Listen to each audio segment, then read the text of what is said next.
Nous sommes venus te rendre un culte. Reçois toute la gloire, ô Jésus notre Seigneur.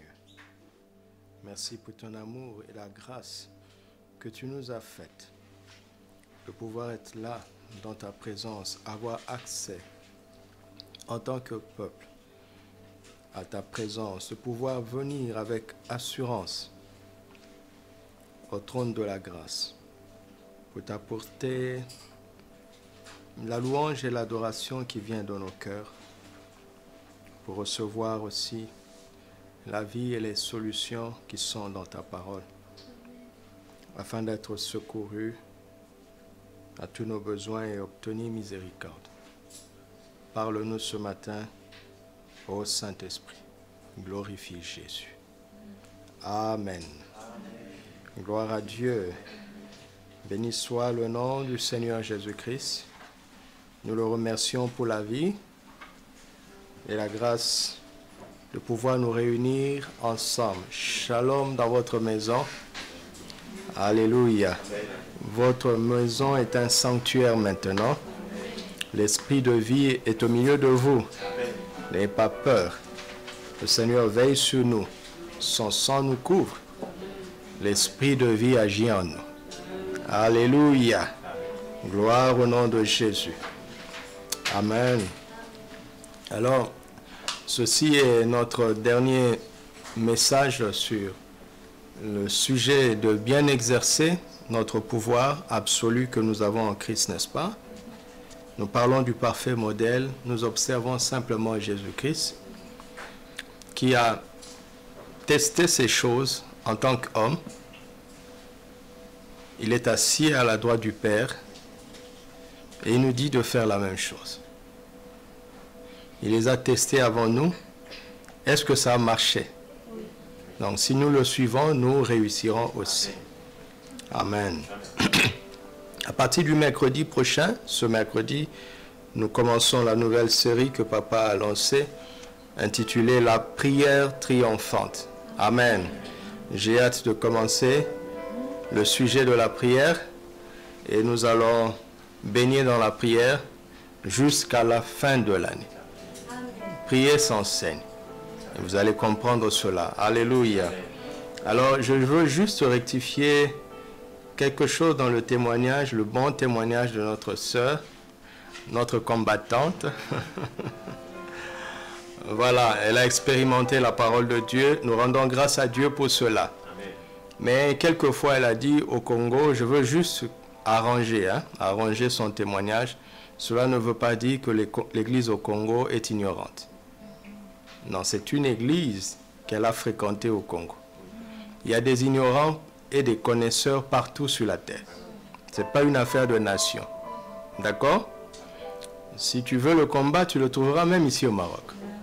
Tu le trouveras aux États-Unis, partout dans le monde. Si tu veux la vérité, ça ne veut pas dire que nous ne combattons pas, mais nous triomphons. Nous maintenons l'ennemi à sa place. Et ceux qui croient pleinement à l'œuvre achevée de Christ sont partout. Ils sont aussi au Congo. D'accord? Ils sont dans toutes les nations. Ne catégorisez pas par nation.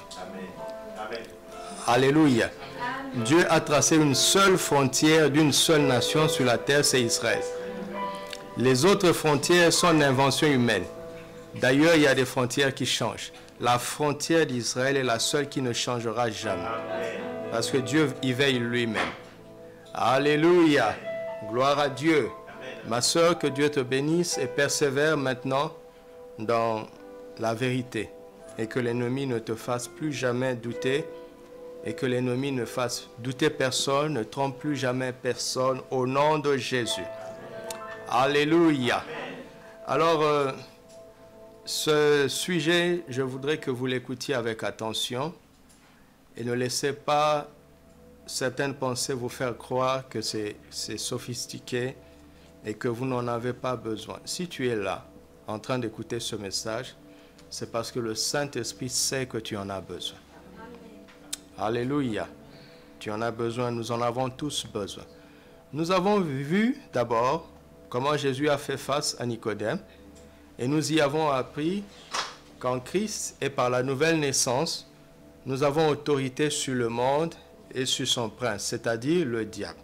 Tout ce qui est né de Dieu triomphe du monde. Et la victoire qui triomphe du monde, c'est notre foi. Le docteur d'Israël ne connaissait pas le principe, le mystère de la nouvelle naissance. Si tu n'es pas né de nouveau, ce n'est pas la peine même de parler de l'autorité en Christ. Tu es exclu de cela. Si tu es né de nouveau, n'attends pas des années d'expérience dans la vie chrétienne. Tout ce qui est né de Dieu a triomphé du monde. Alléluia. Nous avons vu ensuite comment Jésus a fait face à Jairus pour lui apprendre et nous apprendre qu'en Christ, nous avons autorité sur les situations extrêmes. Alléluia. Si tu as autorité sur les situations extrêmes, tu as évidemment autorité sur les situations les plus simples. En Christ, nous avons autorité même sur la maladie et la mort au nom de Jésus. Même en ce temps de pandémie, appuyons-nous sur le nom de Jésus. Alléluia. Appuyons-nous. Pour moi, la Bible est un livre de vie. Tout ce qui est dit, je dois le vivre chaque jour. Alléluia. Jairus était un chef religieux. Christ lui a montré la réalité. Le pouvoir religieux est limité. Le pouvoir réel de Christ est sans limite. Et ce pouvoir nous donne autorité sur les situations extrêmes, même sur la maladie et la mort. Alléluia.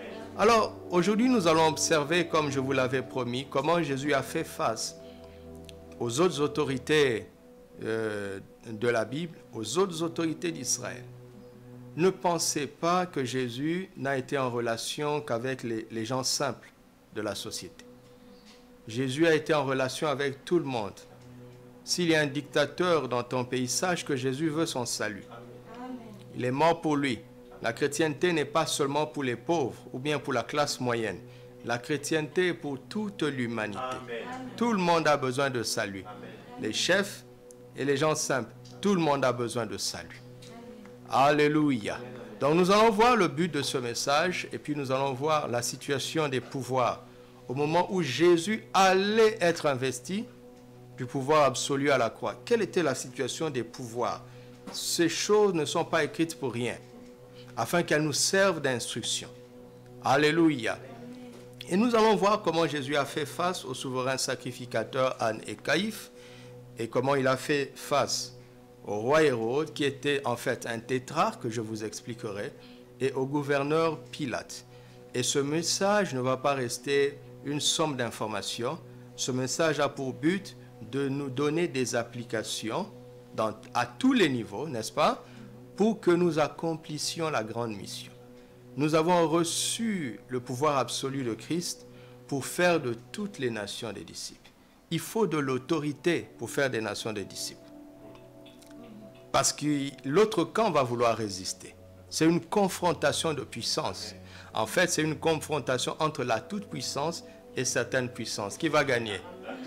Jésus a déjà gagné. Alléluia. Et nous sommes dans le camp du Tout-Puissant. Quel est le but de ce message? Comprenez ces choses et vous allez dominer. Ignorez-les et vous serez dominés. Tu m'entends? Et je veux attirer ton attention parce que ce que nous allons partager est très important. Ces messages, comme je l'ai dit au début, sont l'application locale du séminaire que nous avons reçu sur le pouvoir à changer des mains. Le pouvoir est dans nos mains, n'est-ce pas? Est-ce que nous continuons à le croire?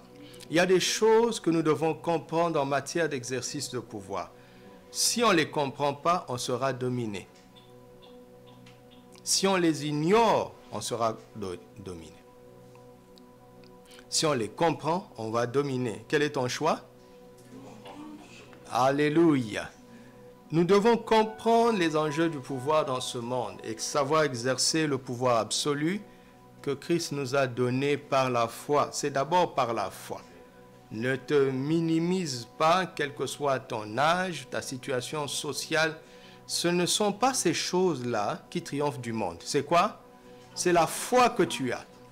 La foi qui t'a fait asseoir pour m'écouter. La foi avec laquelle tu as adoré Jésus est suffisante pour triompher du monde. Alléluia. La foi suffit, que personne ne te méprise, que personne ne te minimise. Si tu as la foi, tu es dans le camp triomphal. Et il faut savoir que l'ennemi a un système de ruse qui a pour but de nous faire douter. Lisons Matthieu 28, regardons Matthieu 28 rapidement. Regardons Matthieu 28. Nous aimons commencer à partir du verset 18e, mais lisons le verset 16. Les 11 disciples allèrent en Galilée sur la montagne que Jésus leur avait désignée.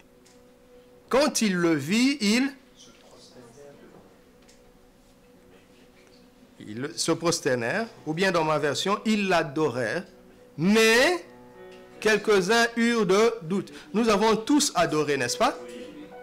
Est-ce que vous savez qu'à l'issue de cette adoration, certains peuvent douter? Vous ne saviez pas ça, hein? Parce que parfois, la parole de Dieu nous dit des choses qui nous semblent nouvelles. Parce que Dieu sait, Dieu connaît les choses que nous avons crues et d'autres que nous ignorons. Ou bien des choses que nous avons parfois du mal à croire. Ou bien les choses pour lesquelles nous commençons à devenir hésitants parce que l'ennemi essaye de semer le doute.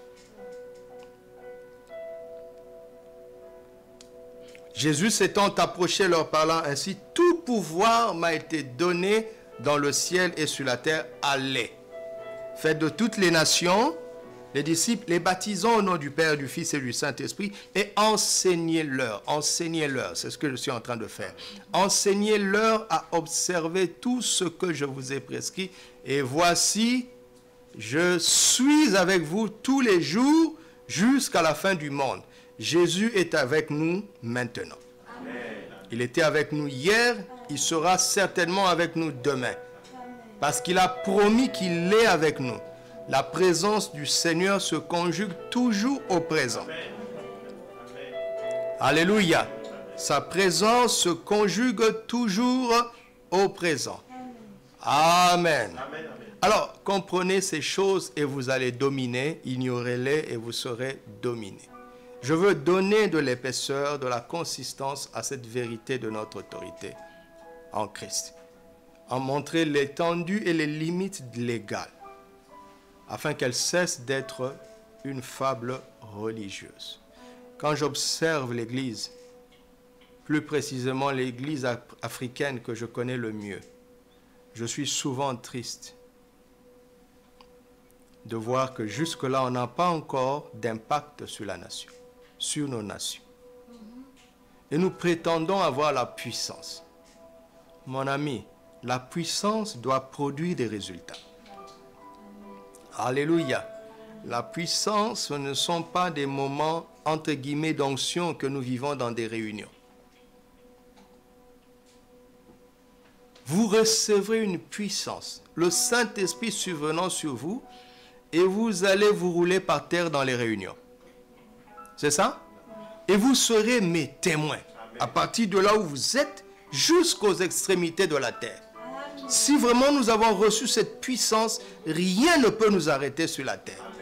C'est ça la vraie puissance du Saint-Esprit. Le reste, c'est du folklore. Et c'est ça que moi je crois. Et c'est pour ça que je creuse dans les Écritures pour essayer de dépoussiérer notre foi, de renverser les obstacles qui veulent limiter, cantonner la puissance réelle de l'Esprit que nous avons déjà reçue. Mais il y a des ruses de l'ennemi pour les cantonner dans les quatre murs, ou bien dans nos besoins simplement personnels ou familiaux. La puissance du Saint-Esprit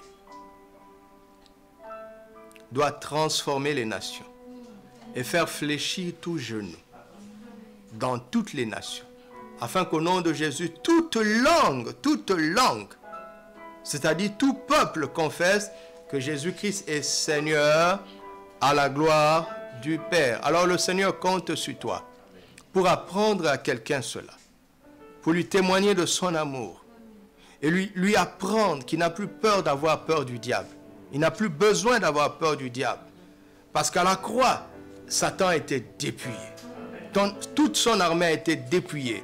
Le Seigneur compte sur toi pour apprendre à quelqu'un qui n'a plus besoin de vivre dans la culpabilité. À la croix, ses péchés ont déjà été effacés. Sa dette a déjà été payée. La provision de santé a été libérée. La provision de victoire a été libérée. La provision de salut dans tous les domaines a été déjà libérée et elle est disponible maintenant au nom de Jésus. Mais les gens ne le savent pas. Le Seigneur compte sur toi pour l'apprendre à quelqu'un, lequel apprendra à un autre, et ainsi de suite. C'est comme ça que nous allons changer le monde. Le Seigneur compte sur toi. Alléluia. Dis, le Seigneur compte sur moi. Seigneur, merci de compter sur moi. Accorde-moi la grâce d'être fidèle, d'être un témoin et un serviteur fidèle, par la puissance de ton esprit en moi. Amen. Alléluia. Regardez la différence qui existe entre Matthieu 28 et Philippiens 2:8. J'ai fait tout ton travail aujourd'hui, mais reste disponible au cas où il y a un verset qui me venait à l'esprit. Regardez bien. En Matthieu 28:18, le Seigneur dit, tout pouvoir m'a été donné où? Dans le ciel et sur la terre. Quand le Seigneur parle, il vient d'être ressuscité. N'est-ce pas? Maintenant, observons bien Philippiens 2:8-11. Il s'est humilié lui-même, se rendant obéissant jusqu'à la mort, même jusqu'à quelle mort? La mort de la croix. C'est pourquoi Dieu l'a souverainement élevé et lui a donné le nom qui est au-dessus de tout nom. Dieu n'a pas attendu la résurrection de Jésus pour lui donner le nom qui est souverainement élevé. À l'instant où il a rendu l'Esprit, Papa s'est levé de son trône et il a signé un décret. Il a dit, à partir d'aujourd'hui, le nom de Jésus est souverainement élevé au-dessus de tout nom. Afin qu'au nom de Jésus, tout genou fléchisse. Observez maintenant, tout genou fléchisse où? Dans les cieux, ensuite sous la terre. Et que toute langue confesse que Jésus-Christ est Seigneur à la gloire du Père. Ça, c'est à l'instant de la mort de Jésus à la croix. À cet instant-là, le nom de Jésus a occupé la position souveraine au-dessus de tout nom dans les cieux, sur la terre et sous la terre, au nom de Jésus. Et donc quand Jésus est descendu dans le séjour de mort, parce que vous le savez, n'est-ce pas? Avec quel nom est-il descendu dans le séjour des morts? Avec le nom qui est au-dessus de tout nom. La croix était un piège que Dieu avait tendu au diable. Satan ne le savait pas. Jésus est descendu dans le séjour des morts en tant que souverain.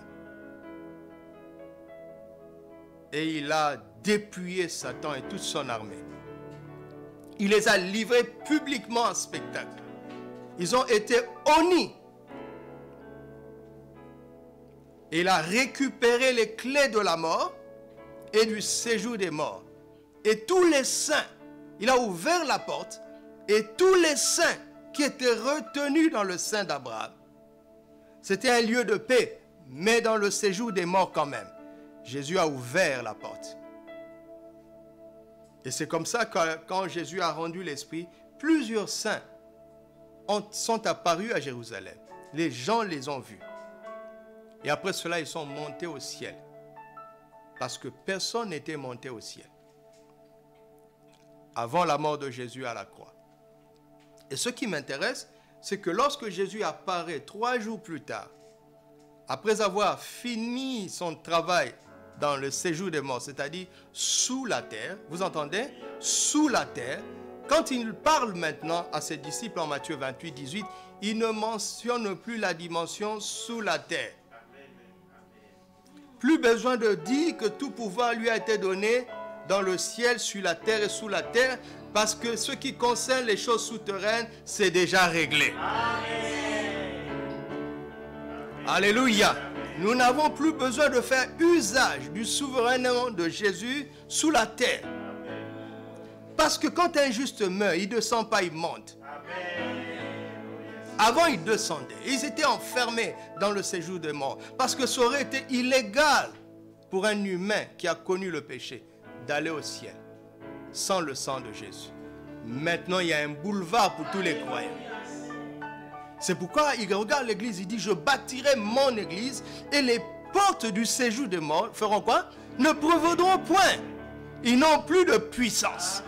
Satan est sous nos pieds. Alléluia. Vous savez, certains chrétiens pensent, ils disent, tu sais, pasteur, il ne faut pas dire à Satan qu'il est sous nos pieds. Il ne faut pas le provoquer. Écoute-moi. Satan n'a pas besoin que tu le provoques. Il ne faut pas penser que si tu es gentil envers le diable, il ne t'attaquera pas. Et il s'en fout de ta gentillesse. Donc tu as intérêt à exercer ton pouvoir. Satan, tu es sous nos pieds.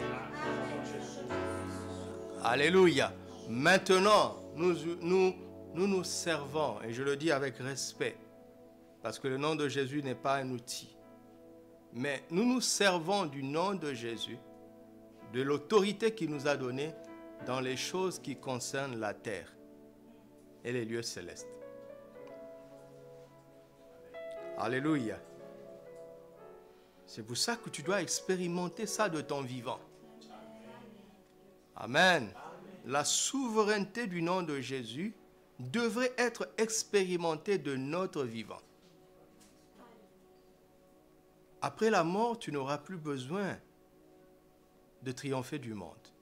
Tu n'auras plus besoin de chasser les démons. Ton grand-père ne peut pas venir vaincre Satan à ta place. Tu comprends ça? Il est déjà passé de l'autre côté. Tu m'entends?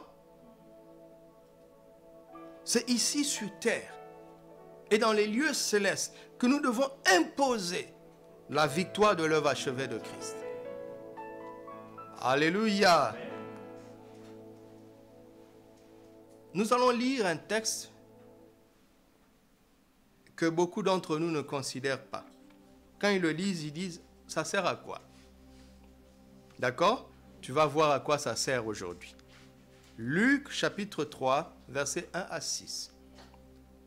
La 15e année du règne de Tibère César. Moi, je suis le genre de pasteur qui croit que tout ce qui est écrit, n'importe quel chrétien doit le savoir et peut le comprendre. Il n'y a pas des sujets pour l'école biblique et des sujets pour l'église. Non, non, non, non, non, non, non. Celui qui a inspiré les Écritures est en toi.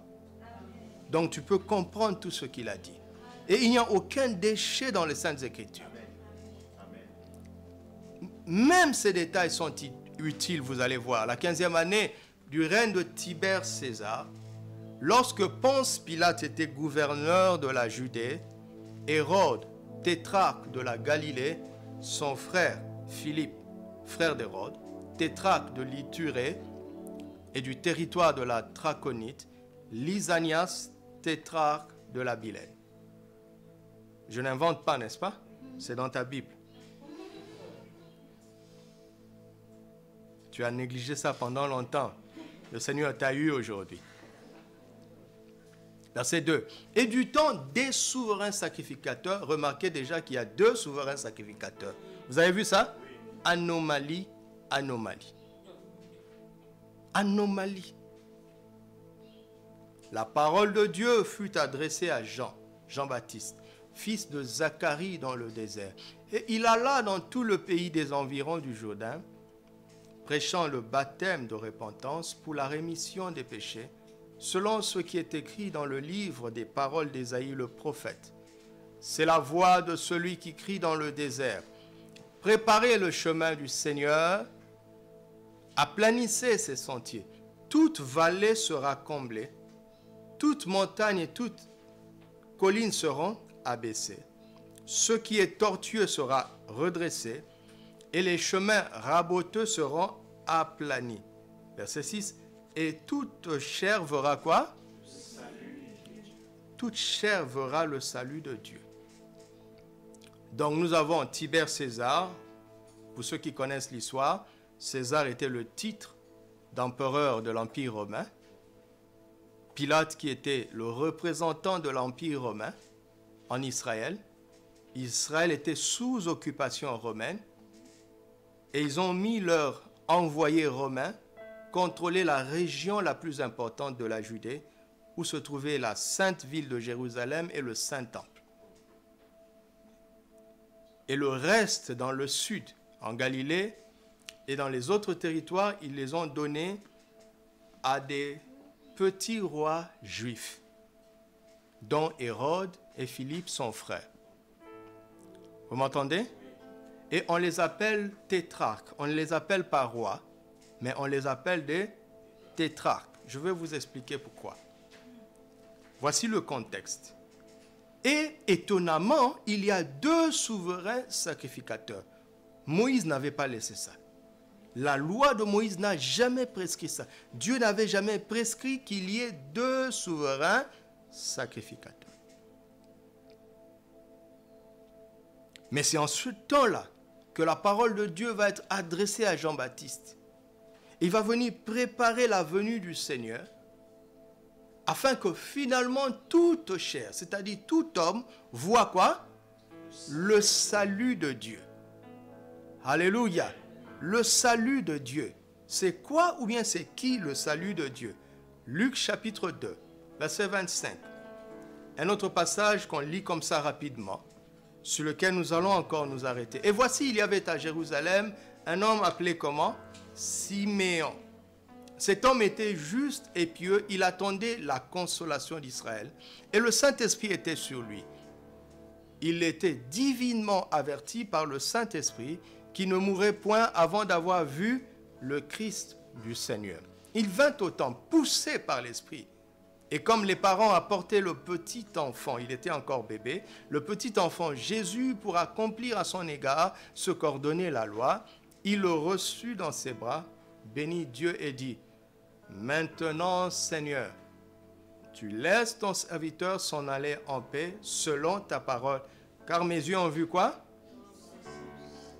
Le salut que toute chair allait voir, Siméon l'a vu. Alléluia. Donc ce texte est là pour nous montrer que ce fameux salut, c'est qui? C'est la personne même de Jésus. Salut que tu as préparé devant tous les peuples, lumière pour éclairer les nations, c'est-à-dire toutes les nations, et gloire d'Israël, ton peuple. Amen.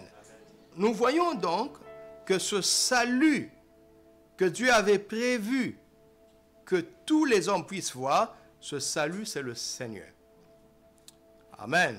C'est la révélation de Jésus. La révélation de son œuvre achevée à la croix. Parce que c'est à la croix, c'est en croyant en son sacrifice à la croix que nous sommes sauvés. Que nous expérimentons le salut, qui contient la victoire sur le péché, le pardon des péchés, la guérison de toute maladie, de toute infirmité, n'est-ce pas? La révalorisation de nos vies, n'est-ce pas? Parce que nous avons retrouvé une valeur inestimable par le sang de l'agneau. Alléluia. La direction de l'Esprit, parce que il nous a créés en Christ pour de bonnes œuvres qu'il a préparées pour nous d'avance afin que nous les pratiquions. Une vie tellement extraordinaire qui fait que toute chose concourt à notre bien. Quand tu es conscient de Christ et que tu l'aimes et que tu marches dans ta volonté, tu ne parles plus en termes de bien ou de mal. Peu importe ce qui arrive, cela va concourir à ton bien. Tout ça, c'est le package du salut. Le salut, c'est une personne. La personne même du Seigneur Jésus-Christ. Et Dieu veut que toute chair puisse voir Jésus. Comment le verront-ils? À travers toi. Et à travers moi. Amen. Maintenant, regardez ce qui se passe. Jésus a grandi dans ce contexte. Et quand il est en train d'aller à la croix pour être investi du pouvoir absolu, César était sur son trône. Il contrôlait l'Empire romain, il contrôlait le monde. Son représentant, Pilate, contrôlait la ville sainte. Et il avait nommé 2 souverains sacrificateurs. Pas conformément aux Écritures, mais conformément aux intérêts de Rome.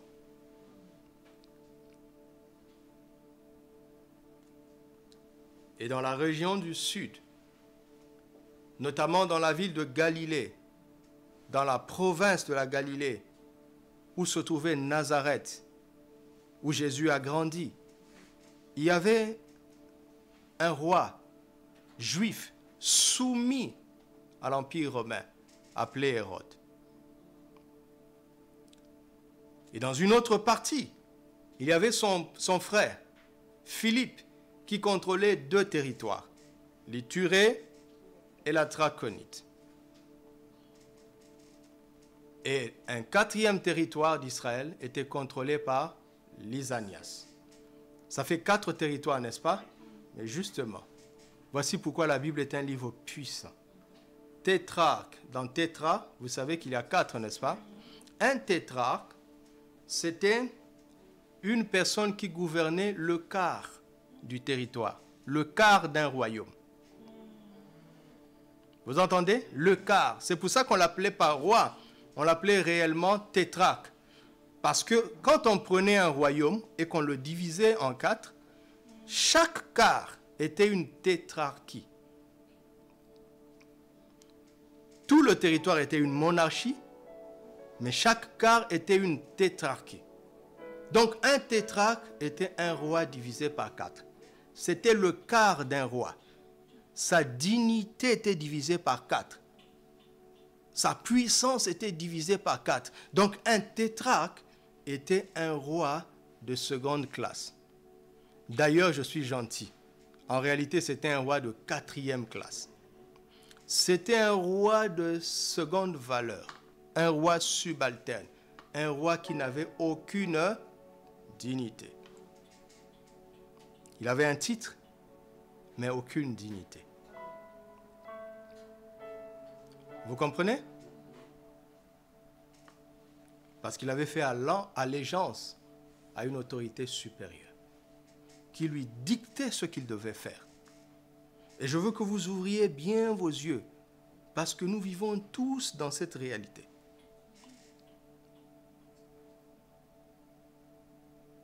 Et Dieu compte sur toi pour que les systèmes, les différents systèmes de gestion que l'ennemi a mis en place, qui ont pour but de s'opposer à la manifestation du royaume, le Seigneur compte sur toi. Alléluia, pour faire avancer son royaume. Est-ce que tu le crois? Oui, toi, tel que tu es là. Tel que tu es. Dieu utilise des hommes simples, n'est-ce pas? Des choses viles, des choses qu'on ne regarde pas, pour confondre les grandes. Tu crois en ce passage? Ça se trouve où? Dans 1 Corinthiens 2. Est-ce que ça te concerne? Dieu peut se servir de toi.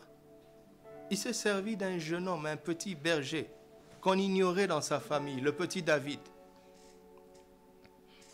Il a pris derrière le troupeau et il a fait asseoir sur le trône du plus grand de tous les pays.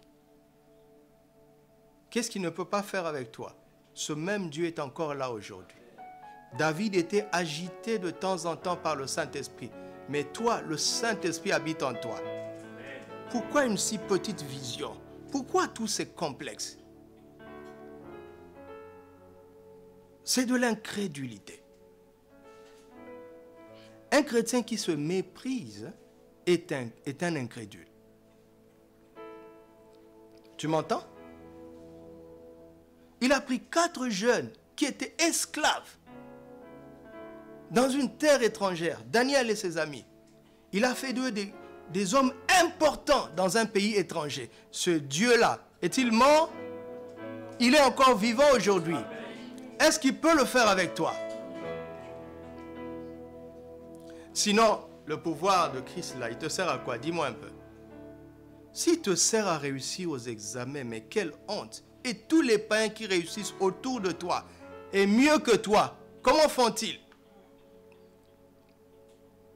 S'il te sert à acheter des villas et des voitures, et tous ces rappeurs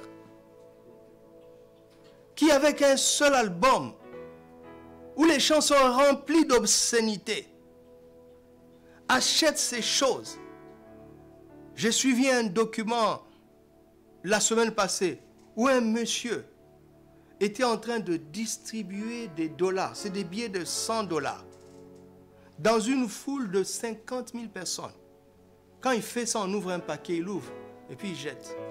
Quand c'est fini, il fait ça. Il ne parle même pas, il n'a plus besoin de parler. Il fait ça, on ouvre un paquet. C'est des billets de 100 dollars. Vous savez comment vous pensez? Je sais ce que tu penses. L'Africain va dire, oui, c'est de l'argent, du fétiche. Un serpent a vomi ça, il ne peut pas le consommer. Voici des bêtises que vous croyez. C'est de l'argent qu'il a eu parce que c'est un grand homme d'affaires. Il est loin de Dieu. Très loin de Dieu. Ne mets pas de limite à ce que Dieu peut faire avec toi. Alléluia. Esther était une petite fille orpheline dans une terre étrangère. Aujourd'hui, on parle d'elle. Ne mets pas de limite à ce que Dieu peut faire avec toi. Alléluia. Mais vous savez, les secrets de gouvernance comme ça, ils n'en parlent pas à tout le monde. Mais Dieu avait mis ça dans la Bible pour que tu le saches. Et il m'a oint pour que je t'ouvre les yeux. Alléluia. Afin que tu comprennes les enjeux et que tu sois prêt pour ce que Dieu voudra faire avec toi. Toi et moi, nous n'allons pas décider. Mais toi et moi, nous allons être disponibles. Nous allons abandonner tous les obstacles d'incrédulité et de doute. Et chaque jour, nous serons là. Seigneur, je suis prêt. Ce que tu voudras que je fasse, je vais le faire. Quitte à gagner toute une nation à moi tout seul, ou des nations à moi tout seul, je vais le faire. Par la puissance de ton esprit.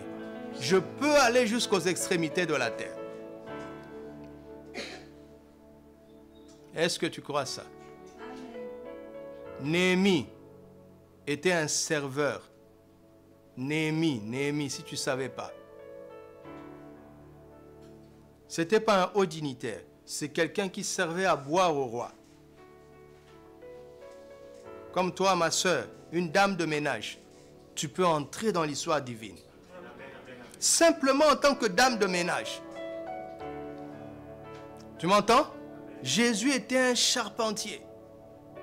Et la Bible montre qu'il n'a pas fait les grandes écoles de ce temps-là. Mais quand il parlait, on lui disait, mais qui lui a appris ça? Qui lui a appris ça?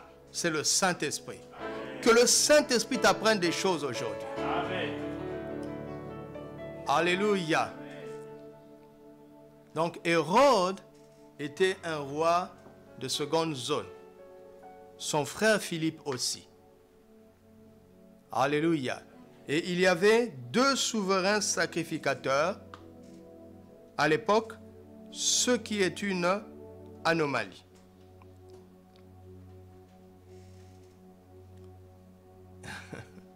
Cela veut dire que l'Empire romain, l'Empire colonial, avait d'abord besoin de traîtres locaux.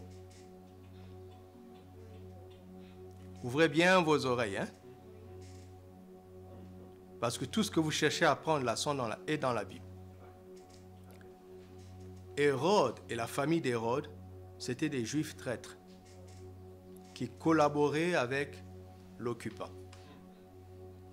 Et c'est pour ça qu'ils ont eu le pouvoir.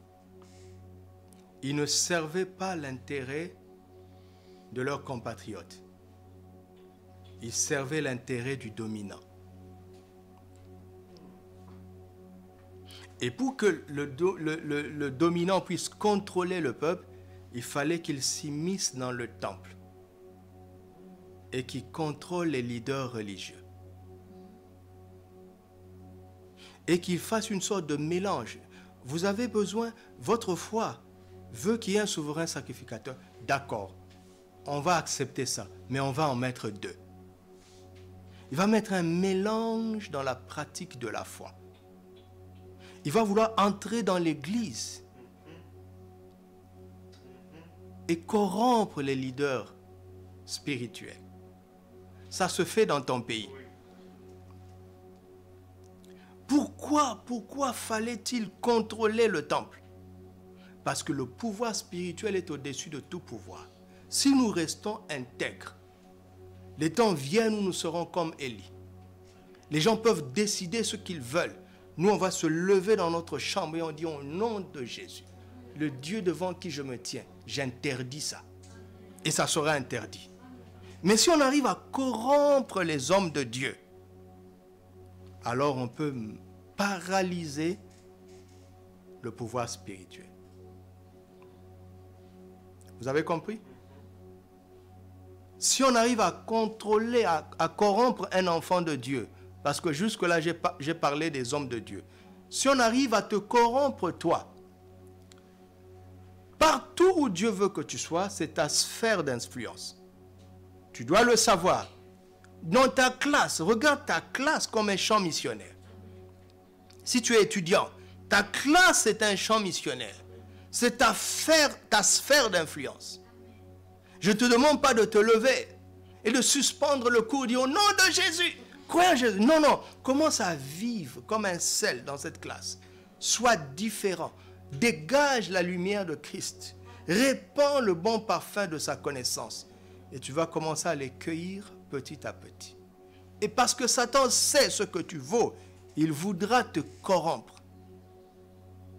pour neutraliser la bonne influence que tu peux avoir dans ta salle de classe, dans ton lieu de travail. Même quand tu montes dans le bus, la lumière entre dans ce bus. Quand tu montes dans le tram, la lumière entre dans le tram. Et dans ce temps de pandémie, certains doivent être tellement conscients que l'esprit de vie est en eux. De telle sorte que quand ils entrent dans un lieu public, ils dégagent l'esprit de vie. Et les virus sont neutralisés par l'esprit qui t'accompagne. Tu proclames le sang de Jésus. Mettons nos masques, oui. Lavons nos mains, oui.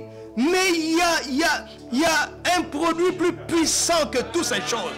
Ce produit s'appelle le sang de Jésus. Proclame le sang de Jésus. Quand tu entres quelque part, proclame le sang de Jésus. Pourquoi tu fermes ta bouche?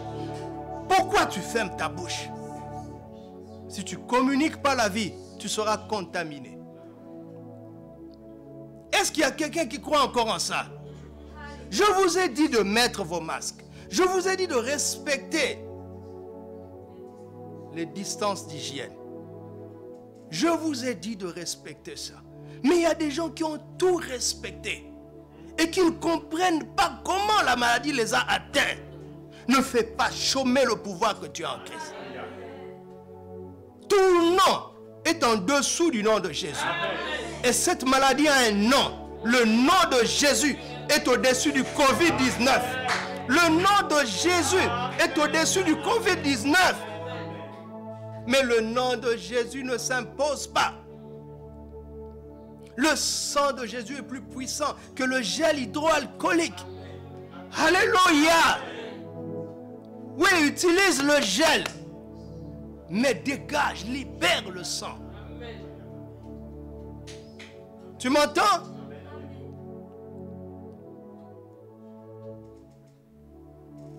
Et on dit que plusieurs sont contaminés sans symptômes. Allez savoir pourquoi. Le Saint-Esprit a maîtrisé le virus. Il dit, ce corps est mon temple. Qui t'a dit d'entrer là-bas? Allez, au coin. Reste là au coin. Tu vas être emprisonné pendant 2 semaines. Comme ça, tu sauras qu'il ne faut plus toucher ce corps-là. Est-ce que l'Église peut encore croire en ça? Si l'esprit de celui qui a ressuscité Jésus d'entre les morts habite en toi, celui qui a ressuscité Christ d'entre les morts rendra aussi la vie à ton corps mortel. Que l'esprit de vie confronte la mort qui est entrée dans ce corps. au nom de Jésus.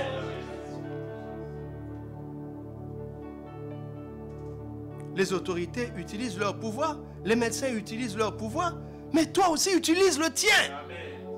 Pourquoi cette méchanceté? Pourquoi les bouches des chrétiens se ferment? Les païens ne sont pas plus bons que nous, mais ils se battent pour le bien de tout le monde, y compris le nôtre. Et toi, tu ne veux pas te battre. Il y a un pouvoir dans ta bouche. Pourquoi tu te tais? Vous voyez? C'est pour ça que l'ennemi a besoin de contrôler l'Église. Les pasteurs resteront pasteurs, mais il y a des choses qu'ils ne diront plus. Parce qu'ils sont soumis à un chef qui tient leurs intérêts. Il dit, tu parles d'ici jusque-là. Tu continues à parler de Jésus, mais pas jusque-là. Sinon, on ferme le robinet. Qui t'a établi, pasteur? Tu obéis à celui qui t'a établi?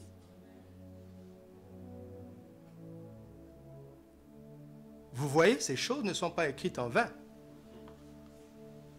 Et Jésus comprenait bien ces choses. C'est pour ça que l'exercice de son autorité était aisé. Il ne forçait pas. Il savait exactement ce qui se passait. Il comprenait la ruse. Alléluia. Avant-hier, je méditais et le Saint-Esprit m'a posé une question. Le récit de la tentation. Comment Jésus a su que c'est le diable?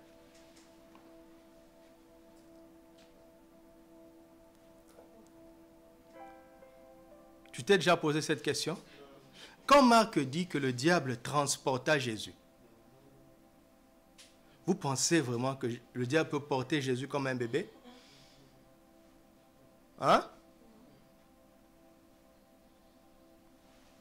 Tu es déjà allé sur le toit de ta maison, de ton immeuble? Est-ce que maintenant, en pensée, tu ne peux pas te retrouver là-bas? Est-ce qu'en pensée, tu ne peux pas te retrouver dans ton pays? Alors? Mais on peut te transporter n'importe où en pensée. C'est-à-dire emmener tes pensées là-bas. Seulement, tu dois discerner qui te donne ces pensées. Amen. Alléluia. Amen. Jésus a utilisé ce que Paul appellera plus tard le don du discernement des esprits. Si tu es fils de Dieu, transporte ces pierres en pain. Ça aurait pu être ses propres pensées. Il aurait pu se dire ce sont ses propres pensées. Mais la Bible nous dit c'est le diable. Il a utilisé le don du discernement des esprits. Et plus tard, il a utilisé ça pour sauver Pierre. Il dit, arrière de moi Satan. Tu mets en scandale car tes pensées ne sont pas les pensées de Dieu, mais les pensées des hommes. Mais le diable peut te parler par des pensées purement humaines. Elles seront tellement humaines que tu ne te douteras jamais que c'est lui. Tu m'entends? Il y a beaucoup de tentations que tu ignores parce que tu les prends comme des pensées. Oh, quelque chose m'a dit. Souvent, j'entends les gens dire ça. Quelque chose m'a dit. Ah, tu as compris qu'on t'a parlé. Il y avait combien de personnes dans la pièce? Oh, j'étais tout seul. Ce quelque chose-là s'appelle le diable.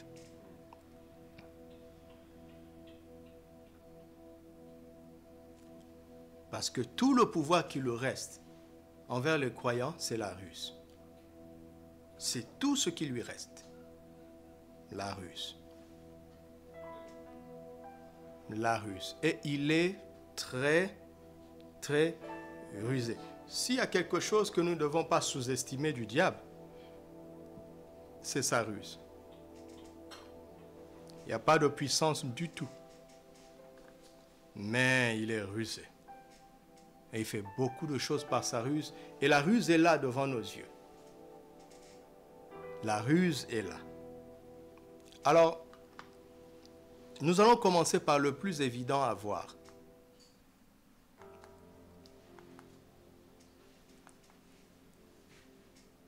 Deux souverains sacrificateurs, n'est-ce pas? C'est facile à voir, n'est-ce pas? c'est facile à comprendre qu'il y a quelque chose qui ne va pas.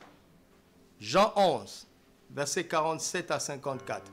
Alors, les principaux sacrificateurs et les pharisiens assemblèrent le Sanhédrin et dirent, « Que ferons-nous? Car cet homme fait beaucoup de miracles. Si nous le laissons faire, tous croiront en lui et les Romains viendront détruire notre ville. » Vous voyez? Une épée de Damoclès était toujours sur leur tête. Vous comprenez?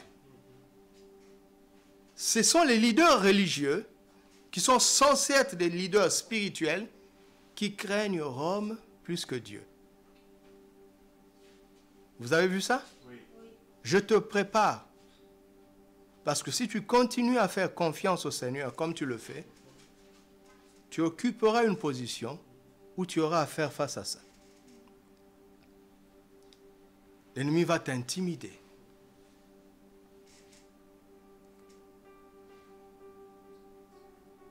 Verset 49. L'un d'eux, Caïphe. Caïphe était qui?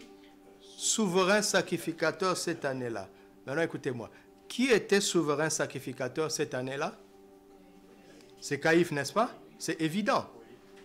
Parce qu'en principe, il y a un seul souverain sacrificateur. Et Caïphe leur dit, vous n'y entendez rien. Vous ne réfléchissez pas qu'il est dans votre intérêt qu'un seul homme meure pour le peuple et que la nation entière ne périsse pas. Or, il ne dit pas cela de lui-même. Regardez le Saint-Esprit. Il entre dans n'importe quel bureau. Il est dans n'importe quelle réunion. Il n'a pas besoin de service secret. Il est omniprésent. Et parfois, il parle dans la réunion de tes adversaires. Il met des paroles dans leur bouche. Or, il ne dit pas cela de lui-même, mais étant souverain sacrificateur cette année-là, il prophétisa sans le savoir. Il prophétisa que Jésus devait mourir pour la nation. Et ce n'était pas pour la nation seulement, c'était afin de réunir en un seul corps les enfants de Dieu dispersés. Dès ce jour, ils résolurent de faire mourir Jésus, n'est-ce pas? Ça, c'est dans la réunion. Jésus n'était pas là-bas, mais le Saint-Esprit était là-bas. Regardez le comportement de celui qui est en communion avec le Saint-Esprit. Verset 4. C'est pourquoi. Pourquoi on dit c'est pourquoi?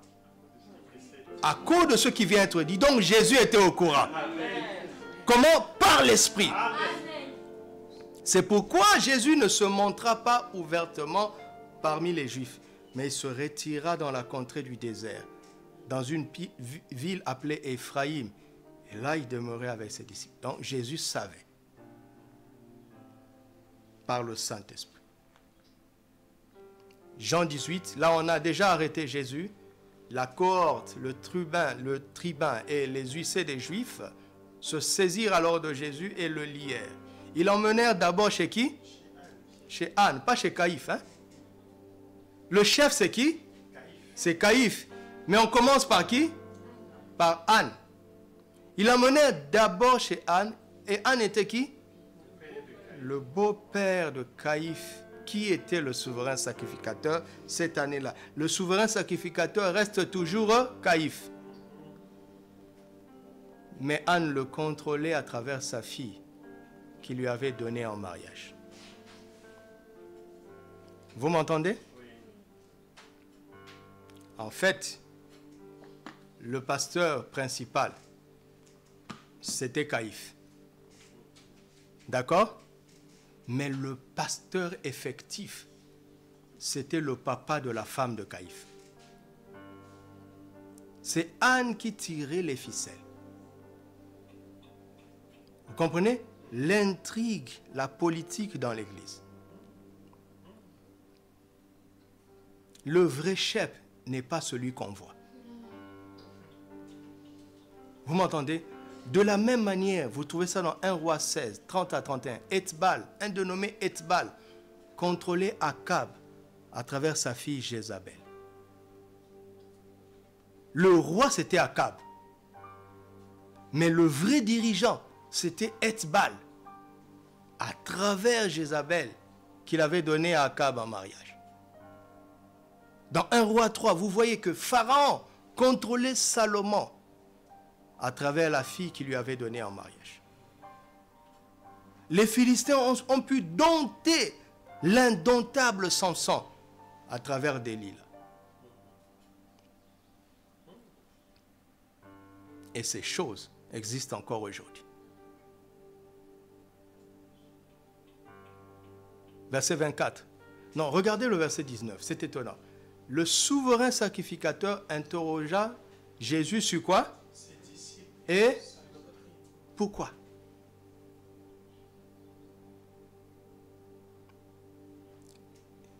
Il regarde l'enseignement, comme les choses que je vous dis aujourd'hui là.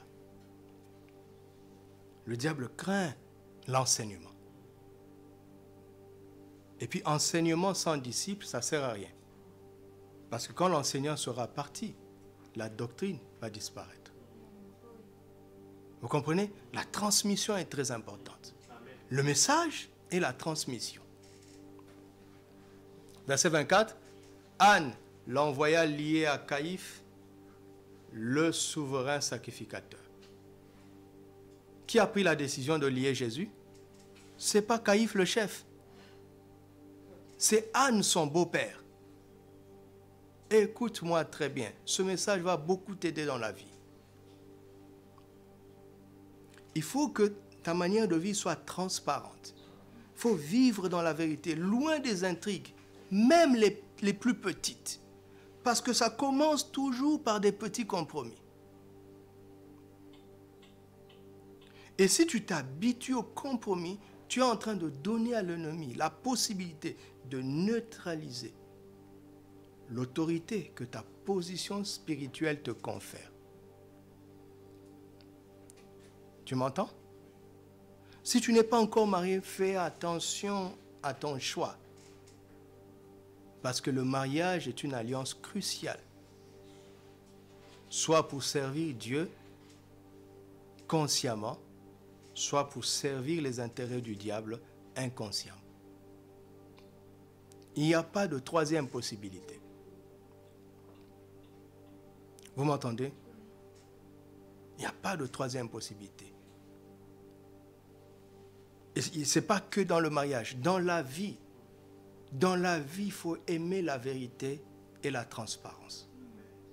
Parce que Jésus est venu redresser tout ce qui est raboteux, tout ce qui est tortueux. Jésus est le chemin, il est la droiture. Il faut combattre dans ta propre vie toute tendance à la duplicité, toute tendance au compromis. Parce que c'est ça qui va permettre à l'ennemi de neutraliser le pouvoir que ta foi en Christ te confère. Vous m'entendez? C'est rien que ça. Et les Grecs et les Romains étaient experts dans cet art-là, de coloniser et d'influencer par l'éducation. Vous entendez? Et ça continue jusqu'à aujourd'hui. Et partout où ils allaient, ils savaient qu'il faut infiltrer les croyances. Il faut infiltrer les milieux de croyances. Et ils ont infiltré le temple.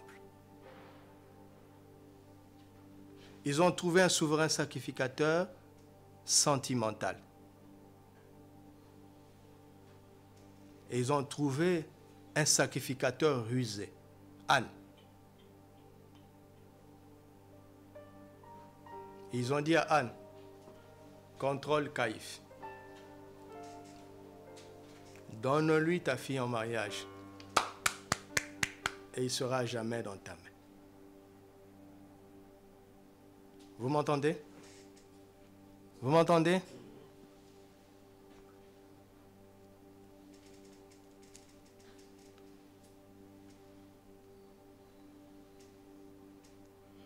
Ils vont donner des maîtresses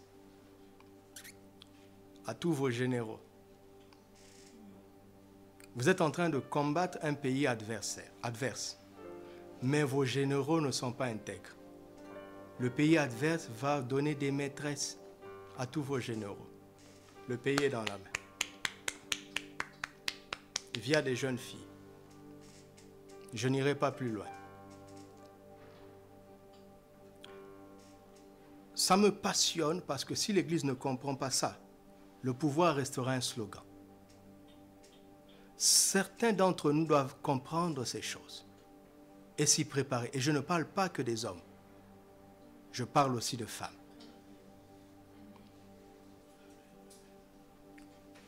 Alléluia.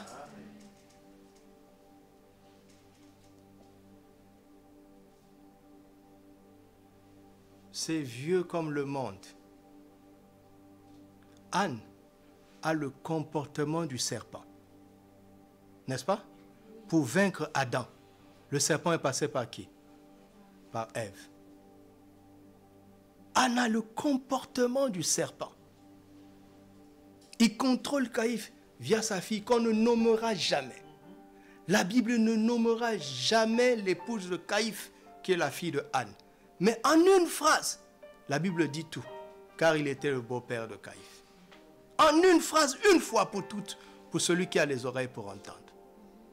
Ma soeur, si tu connaissais ta puissance d'influence, tu mettrais cela au service du Saint-Esprit. Tu m'entends? Tu as une telle puissance d'influence. Cela ne vient pas du diable, c'est Dieu qui te l'a donné, afin que tu le serves. Pas pour manipuler ton mari ou qui que ce soit, mais pour tenir ton mari dans la vérité. Parce que vous avez une plus grande sensibilité à la ruse que les hommes. De par votre expérience naturelle. Vous m'entendez? Vous le voyez très vite parce que vous êtes expert dans ce domaine.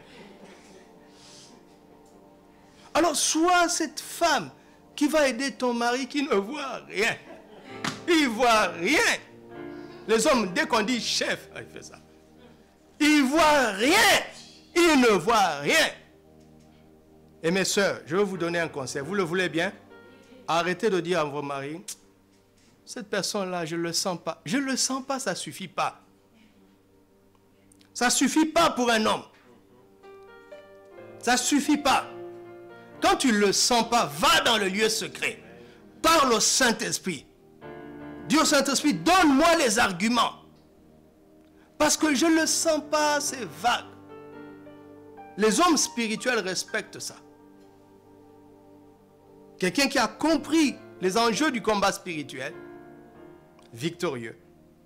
Quand sa femme ou une sœur dit que je ne sens pas, je respecte toujours ça. Quand ma femme dit je ne sens pas, personne ne peut me dire le contraire. Je considère ça à l'instant. Mais j'ai dit à ma femme, pour mieux m'aider, pour mieux aider les autres, va dans le lieu secret. Cherche à comprendre pourquoi tu ne sens pas. Ne t'arrête pas là. Ne t'arrête pas à l'intuition. Tu m'entends? Tu es là pour protéger ton mari. Tu es là pour protéger ton futur mari. Et mes sœurs, c'est vous qui voyez le diable venir avant nous tous les frères. Que les sœurs disent Amen. Nous avons besoin de vous. Quand le combat, quand la guerre va commencer, c'est nous qui irons dehors. Mais c'est vous qui avez été investis de l'onction de renseignement. Alléluia. Dieu a dit au serpent, c'est la postérité de la femme qui t'écrasera.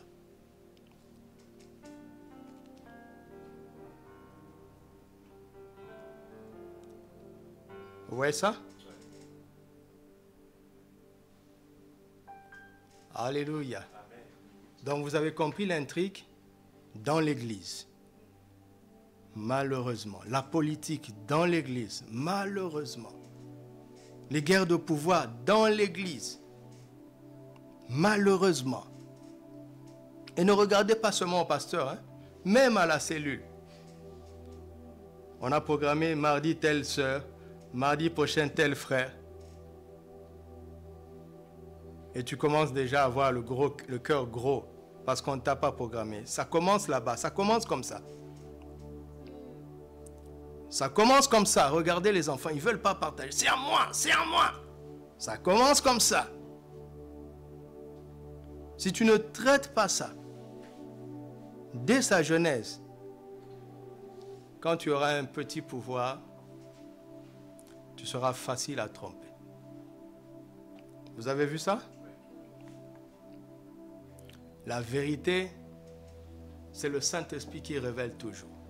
Dans Actes des Apôtres, la Pentecôte a déjà eu lieu. Vous me suivez toujours? Tandis que Pierre et Jean parlaient au peuple, survinrent les sacrificateurs, le commandant du temple, les Sadducéens, mécontents de quoi? Toujours l'enseignement. Regardez, ici un grand miracle a eu lieu, n'est-ce pas?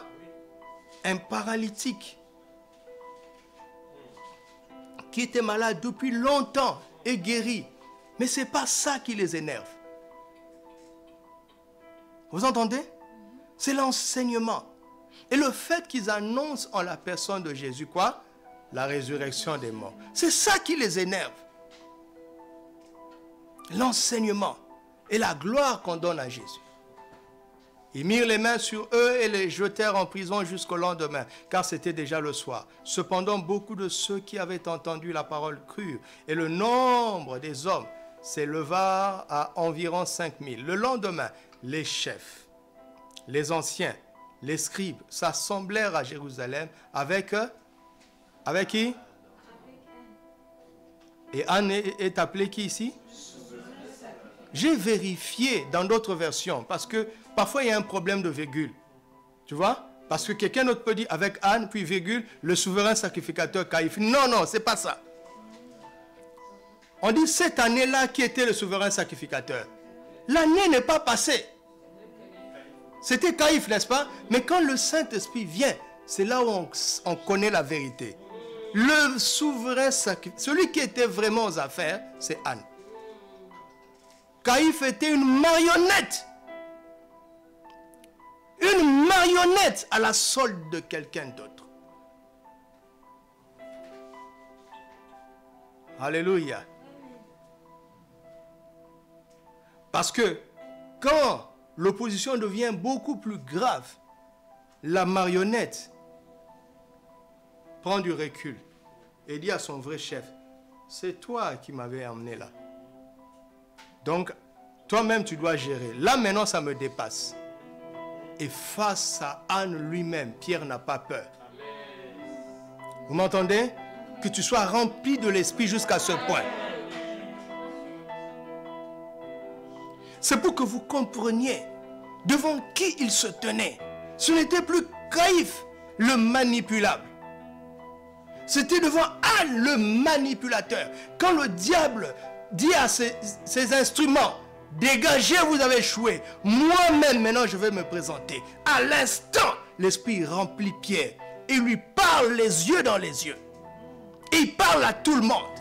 Et il leur dit avec l'assurance qu'il n'y a de salut en aucun autre nom.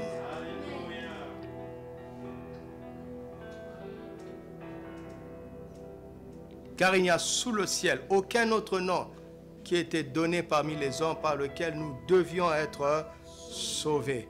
Et c'est le nom de Jésus. Gloire au nom de Jésus. Soyons remplis de l'Esprit pour glorifier Jésus même dans l'adversité. Soyons remplis de l'Esprit pour continuer à glorifier Jésus dans la pire des adversités. Les temps sont durs, mes frères, et ils deviendront de plus en plus durs. Mais le pouvoir est dans nos mains. Et nous devons comprendre ces choses. Vous voyez?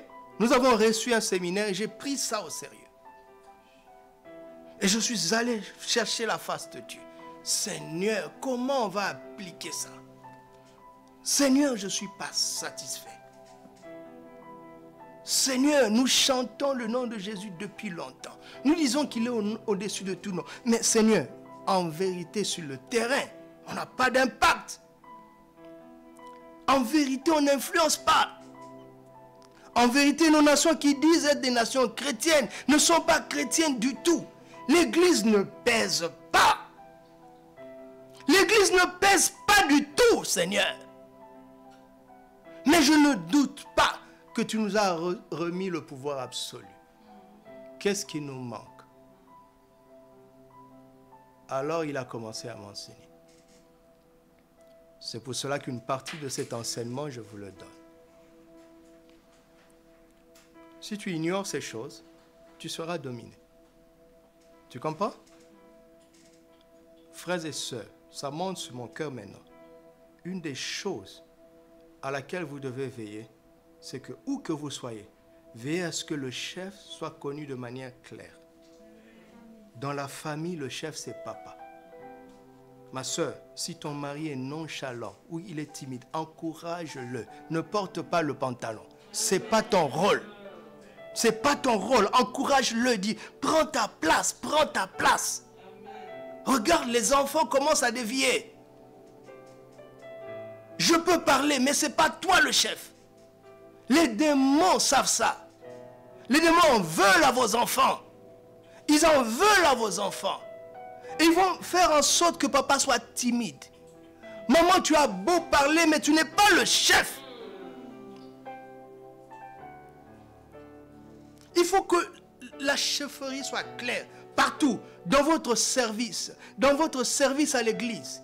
Il faut qu'on sache qui est le chef. Il ne faut pas qu'on passe par quelqu'un d'autre. Tu comprends? Dans chaque service, et dans le monde entier, il y a toujours le chef et d'autres pseudo-responsables. Parmi eux, il y a un pseudo-responsable qui est plus accessible. Et tu vas voir mon frère ou ma soeur qui est responsable du SR. Tu vas voir que les gens vont passer par celui qui semble le plus accessible pour pousser des choses qui ne vont pas dans le sens de ce que tu avais prévu. Ne laisse pas faire. C'est l'esprit luciférien comme ça qui emmène la confusion. Arrêtez de parler à un deuxième, un troisième. Parlez à votre responsable directement. Ne prenez pas de voix détournée. Ma soeur, habitue-toi à être clair. Tu veux ça? Vous savez, les enfants, il a besoin de biscuits. Il vient, papa, maman, il tourne en rond. Casse ça. Ne permets pas à ton enfant de se comporter comme un serpent. Le serpent n'avance jamais droit. Casse ça au nom de Jésus. Dis à ton enfant, mon fils, si tu veux un bonbon, demande-le-moi directement. Ne me manipule pas.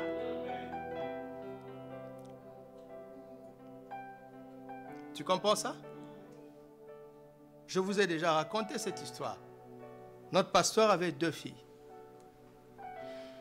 Comme d'habitude, les aînés ne connaissent pas leurs droits. L'aîné ne connaissait pas son droit. Mais moi, je suis sorti de ce camp-là. Nous sommes allés à Marjane, le pasteur a fait des courses et il a acheté des friandises que ses 2 filles aiment le plus. Il m'a dit, regarde, je veux t'apprendre quelque chose. C'est pour ça que ça m'a marqué à ce point. Quand nous sommes arrivés, sa femme a rangé les courses, mais il a dit à sa femme, pose ces friandises-là sur la table. Dès que les 2 filles sont entrées, on a vu leurs yeux briller. L'aîné vient. Papa, est-ce que je peux prendre? Papa dit non. Elle s'énerve, elle s'en va. La deuxième vient. Papa chéri, papa chéri. Plein de bisous. Elle a commencé à donner des bisous à son père. Combler son papa de l'eau. J'exagère pas, j'étais là. Et papa me regardait. Tu vas voir. Et finalement, il a dit, est-ce que je peux avoir? Et papa était déjà cuit. Il a appelé l'aîné. Il dit, j'ai dit non pour voir si tu étais sûr de toi. Et l'aîné était fâché comme ça. Et c'est toujours comme ça. C'est à elle toujours que vous donnez. Quand elle demande, vous donnez. Mais moi... Papa lui dit, ma chérie, je vous aime de la même manière. Mais toi, tu n'es pas sûr de mon amour. Celle-là, elle est sûre de mon amour. Et j'étais là, en observateur. Mais je retiens aussi que la deuxième sait manipuler son père. Vous m'entendez? Refuse de te comporter comme un serpent. D'accord? D'accord? Que la droiture soit au milieu de nous. Que la vérité soit au milieu de nous. Que la clarté soit au milieu de nous. Vous savez, je ne parle pas, mais je sais beaucoup de choses que vous ne savez pas. Je vois beaucoup de choses que vous ne voyez pas. Ne commettez pas l'erreur parce que je me tais. Il y a des gens qui viennent vous raconter des histoires à notre sujet. Est-ce que vous connaissez ce qu'ils ont fait? J'aurais pu répondre et exposer ce qu'ils ont fait. Mais moi, ce qui m'intéresse, c'est que quand quelqu'un va dire de mensonges à mon sujet, à quelqu'un qui est supposé me connaître, ce qui m'importe, ce n'est pas le mensonge qu'on raconte, c'est la réaction de celui qui l'entend. Parce que je trouve ça beaucoup plus important que ce que l'autre dit. Parce que si tu crois facilement à cela, ça veut dire que tu ne m'aimais pas. Tu ne me connaissais pas jusque-là. Vous ne savez pas ce que ces gens-là ont fait. Et vous ne comptez pas sur moi, je ne vous le dirai jamais. Mais n'écoutez pas les serpents. Vous m'entendez? Tu ne peux pas utiliser le pouvoir de Christ avec le comportement du diable. Impossible. Impossible. Est-ce que ce n'est pas logique ça? Et pourquoi parfois les chrétiens sont bêtes comme ça? Pourquoi?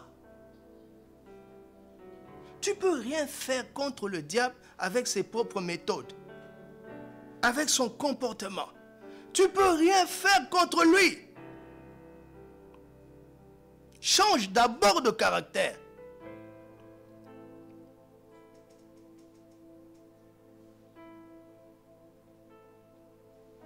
Tu m'entends? Alors, le temps est passé, nous allons lire simplement et vous allez voir. Nous avons vu l'intrigue, n'est-ce pas, dans l'église, à travers Anne qui contrôlait Hérode, qui contrôlait Caïphe. Regardez maintenant qui était Hérode.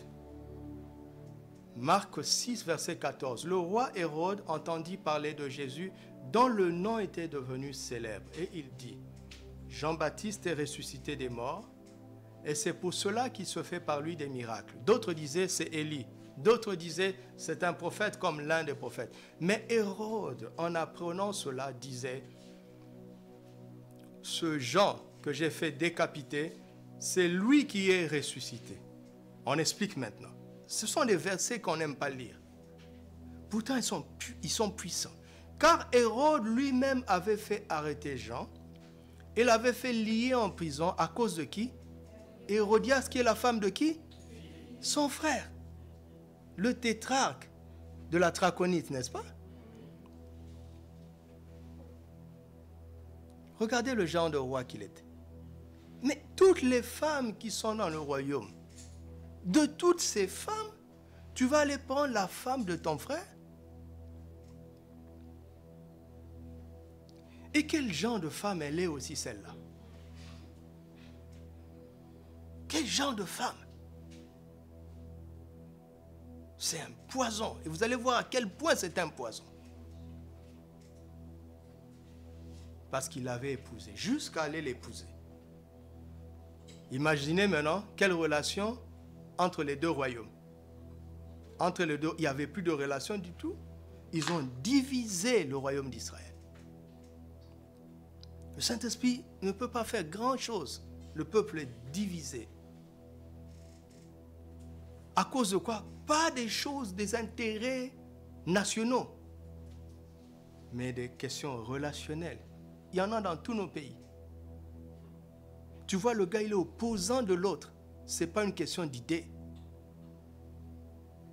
Ils s'étaient disputés la même copine au lycée. La rancune qui a commencé au lycée est devenue un problème national jusqu'à provoquer des guerres et des rébellions. Et je vous dis la vérité. Donc n'attendez pas quand vous serez grand. Observez-vous maintenant là. Combat la convoitise. Quand tu commences à trop aimer ce qui n'est pas à toi, tu es un potentiel Hérode. Le diable prend des informations de toutes les femmes qui avaient dans le royaume Hérode. C'est la femme de ton frère qui t'intéresse. Femme, c'est-à-dire qu'ils étaient mariés. Tu vas provoquer un divorce chez ton frère et l'épouser. Et comme l'autre est roi, il a une armée à sa disposition, n'est-ce pas? Et on va créer des pseudo-raisons diplomatiques de faire la guerre. Ça n'a rien à voir. C'est purement sentimental. Vous m'entendez? Regarde, observe-toi. Ne néglige pas cette convoitise. La jalousie, les petites jalousies d'aujourd'hui. Si elles ne sont pas traitées, quand tu seras en poste de responsabilité, quel genre de chef tu seras? Tu m'entends? L'égoïsme, il n'aime pas partager. Quelqu'un qui ne partage pas 20 dirhams. D'accord? Quand il aura 20 milliards, ça va être encore plus dur de partager. Verset 19. Hérodias était irrité contre Jean et voulait le faire mourir. Pourquoi? Parce qu'au verset 18, Jean disait à Hérode, il ne t'est pas permis d'avoir la femme de ton frère. Aujourd'hui, on dit que les gens sont des prophètes. Il est prophète jusqu'à devenir conseiller spirituel du chef.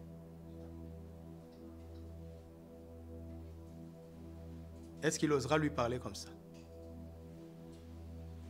Regardez Jean-Baptiste. Il dit au roi, il ne t'est pas permis.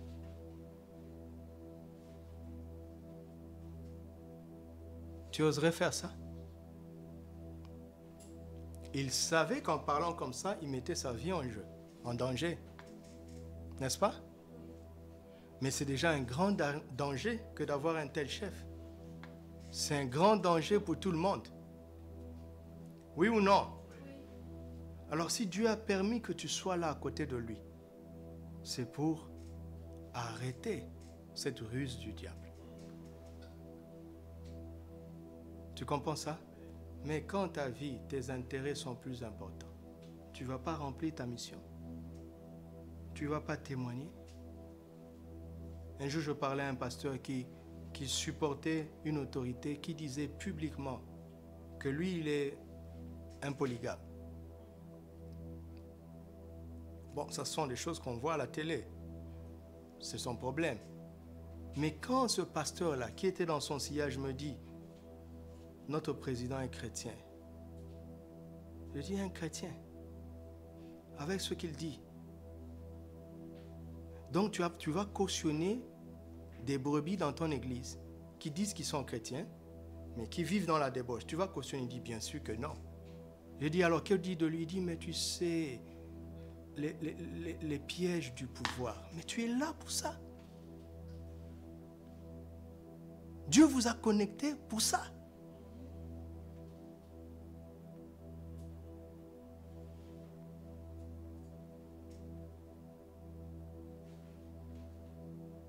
N'est-ce pas? Prenons ça, ne prenons pas ça à la légère. Regarde la vie. Vous savez, quand tu es droit, je veux vous dire ce qui se passe. Verset 19, Hérodias était irrité contre Jean et voulait le faire mourir, mais quoi? Elle ne pouvait pas. Est-ce que tu sais ça? On ne peut pas te toucher si Dieu ne le permet. Si tu marches dans ses voies, on ne peut pas te toucher. Regardez verset 20. Hérode faisait quoi? Qui était le chef? Mais la peur était dans quel camp?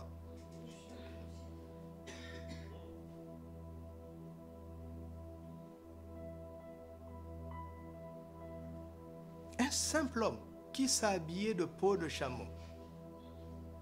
mais il inspirait la crainte au roi. Pourquoi?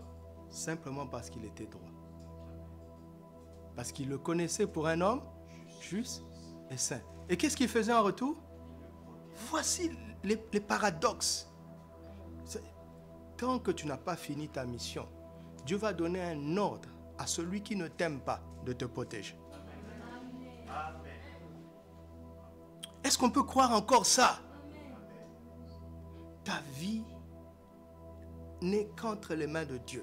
Celui qui est en toi et en moi est plus grand que celui qui est dans ce monde. Même les gens qui ne t'aiment pas peuvent recevoir l'ordre du souverain pour te protéger. Et après l'avoir entendu, il était souvent perplexe. Mais en même temps, il écoutait avec plaisir. C'est-à-dire que le message de Jean-Baptiste l'embarrassait. Mais en même temps, ça lui faisait plaisir parce qu'au fond de lui, il savait que c'est la vérité.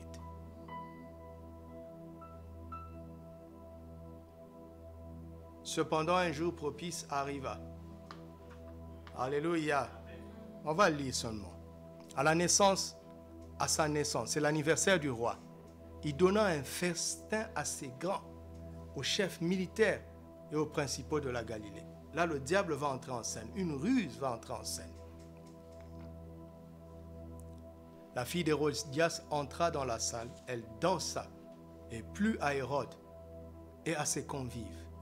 Le roi dit à la fille, « Demande-moi ce que tu voudras, je te le donnerai. » Si c'était arrêté là au moins. Et il ajouta avec serment, « Ce que tu me demanderas, je te le donnerai, fût-ce la moitié de mon royaume. » Juste pour une danse. Juste pour une danse. Étant sortie, elle dit à sa mère, « Que demanderai-je » Sa mère répondit, « La tête de Jean-Baptiste. » Quelle éducation! Elle s'empressa de rentrer aussitôt vers le roi et lui fit cette demande. Regarde, elle va compléter. Elle est pire que sa mère. Elle est très bien formée. Elle est devenue pire que sa mère. Je veux que tu me donnes à l'instant ou sur un plat la tête de Jean-Baptiste. Une petite fille qui pense comme ça. Elle est pire que sa mère. Le roi fut attristé, mais à cause de ses serments et des convives, il ne voulut pas lui faire un refus. Il envoya sur le champ un garde avec ordre d'apporter la tête de Jean-Baptiste. Le garde alla décapiter Jean dans sa prison et il apporta la tête sur un plat. Il la donna à la jeune fille et la jeune fille la donna à sa mère. Les disciples de Jean ayant appris cela, vinrent prendre son corps et le mirent dans un sépulcre. Alléluia. Un dernier texte. Et le reste, vous allez continuer l'étude vous-même. Nous avons vu quel genre de roi était Hérode, n'est-ce pas? Vous savez, quand je dis Pilate, vous pensez à qui? Vous pensez à celui qui a dit, qui s'est lavé les mains, n'est-ce pas? Qui a dit qu'il ne voyait aucun crime en Jésus. Vous pensez à cet homme qui a voulu protéger Jésus, n'est-ce pas? Qui a voulu défendre Jésus. C'est à ça que vous pensez, non? Vous savez pourquoi? Parce que Dieu a utilisé la même méthode. La femme d'Hérode n'arrivait pas à dormir. La femme de Pilate. Le Saint-Esprit a tourmenté. Il est passé encore par la femme, mais dans le bon sens. Et la femme est allée dire à son mari, c'est vrai que dehors tu es le grand gouverneur, patati patata, c'est des blabla. Moi je veux te dire chérie, je ne veux pas que tu aies un problème avec cet homme, car il est juste. Vous entendez? Et c'est à cause de cela que Pilate, qui était l'autorité judiciaire, qui devait décider de la culpabilité ou non de Jésus, a tranché en disant, je ne vois en lui aucun crime. Parce que si le casier judiciaire de Jésus était chargé d'un crime, ne fût-ce que mensonger, il n'irait pas dans le séjour des morts comme un innocent. Lisez Colossiens 2. Avant de livrer publiquement un spectacle, l'ennemi dans le verset 15, il a d'abord déchiré l'acte dont les ordonnances nous condamnaient.